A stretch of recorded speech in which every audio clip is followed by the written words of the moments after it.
Rock Surge! Aegis Wall! Chom's Touch! Summon Running Ally!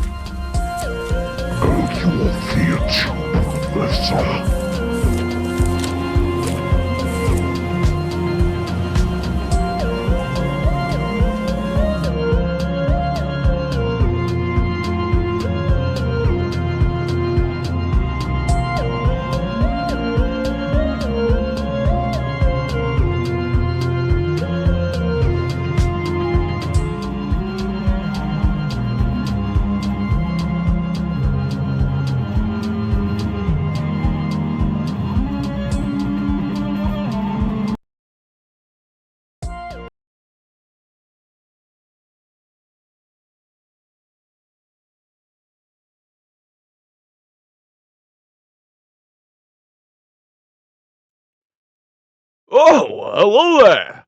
Thank you for joining me! Are you guys ready?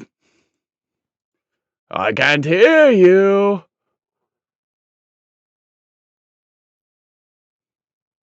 Alrighty then! Alright, everyone. Today we are moving into one of the most strategically powerful disciplines in Spells and Scepters.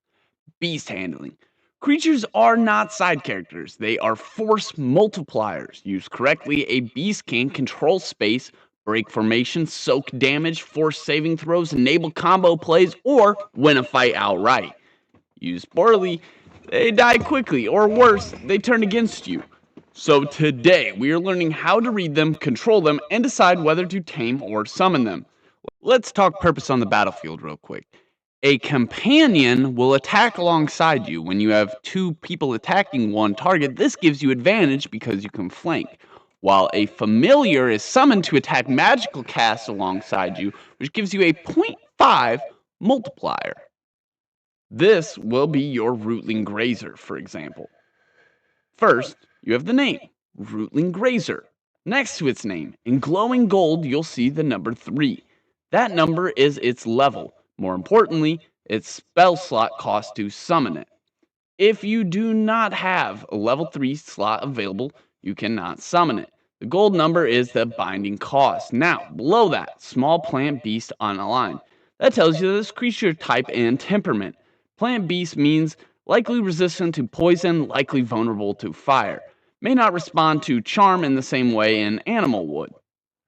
Now, the AC 12. Armor class is how hard it is to hit. This is defensive durability. Low AC, it'll get hit often. High AC, it can front line. HP 15. This was 3d8 rolled randomly to get to this total. This tells you that it has a total survivability of 15 hit points, meaning it can stay in extended combat. It's a pressure tool, not a tank. Speed 40 feet. This is critical. Speed detriments the battlefield influence. 40 feet is pretty fast. This means it can close the distance quickly, reposition, threaten the backline enemies. Now, you'll also notice he has ability scores, a strength 14, dex 10, con 12, intelligence 2, wisdom 10, and charisma 5. Immediately, you'll notice this is pretty high strength, low intelligence, and low charisma. Tells you this is physical, it is instinctual, and it is not strategic. Never expect complex behavior from a creature with 2 intelligence. Now, when we move to its traits, you'll notice it's vulnerable to fire, resistant to poison, and condition is it's immune to poison. This tells you matchups. Do not summon this against a fire mage, but you can summon it in toxic terrain. Now, the challenge rating CR 1 out of 4 tells us how hard this thing is going to be to capture relative to your threat level. CR matters, especially for taming, which brings us to the difference between taming and summoning, because they are definitely not the same.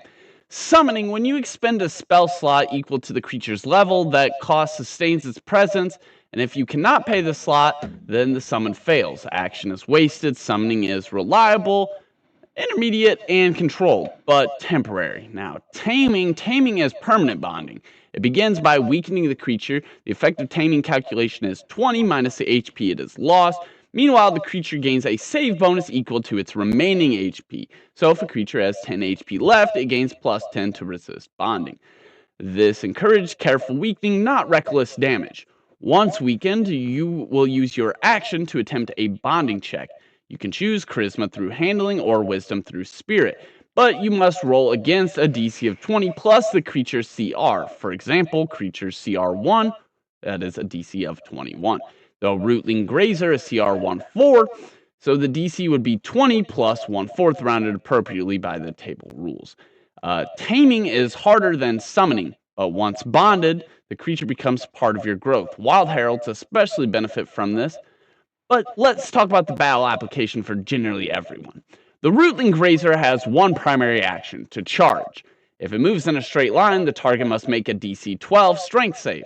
On failure, a d6 bludgeoning damage and pushed 1d6 times 5 feet. That push is real valuable. That is battlefield control. You can push enemies off ledges, push them out of ward domes, push them into hazards, push them into your evoker's blast zone. This is your synergy. The Grazer is not a damage engine, it is a disruption tool. Now imagine this in practice. The enemy mage preparing to cast in succession. The Grazer charges, pushes them 15 feet, breaks the line of sight. Boom, their momentum gone. Whole strategy fizzled. That is beast utility. Now, let's discuss summoning strategy. If you summon a level 3 creature, you are investing a level 3 slot. Ask yourself, is this creature's influence worth that slot? Sometimes the answer is yes if it controls the tempo. Sometimes no if it dies immediately. Beasts are best used to create openings, break concentration, force reactions, and anchor your positioning. They're not meant to replace you. Now, for your taming strategies, when you tame, you are investing long term. You must weaken carefully, manage the HP threshold, and avoid killing. Succeed on a high DC check. But once you're bonded, you gain consistency, companion feats, synergy growth, companion feats like coordinated assault, shared reflex, bonded growth. A bonded creature becomes part of your combat identity. Summoned creatures are tools, tamed creatures are partners. Now, the two can go back and forth. If you would like to put a bonded creature away, all you have to do is create an oasis, a housing for all of your familiars and bonded summonings. If your Grazer is vulnerable to fire and you summon it into a battlefield dominated by flame, you're probably wasting resources. Study before casting, and remember, a creature's gold level number is its summoning cost. CR affects taming difficulty, its AC and HP determine its survivability, and its speed determines the control on the battlefield. Actions determine the battlefield value. This is all that you should need to know to get out there, get you a beast, get bonded, and get into battle with your new best friend. If you have any complications, please come see me for another class. More opportunities for the wise.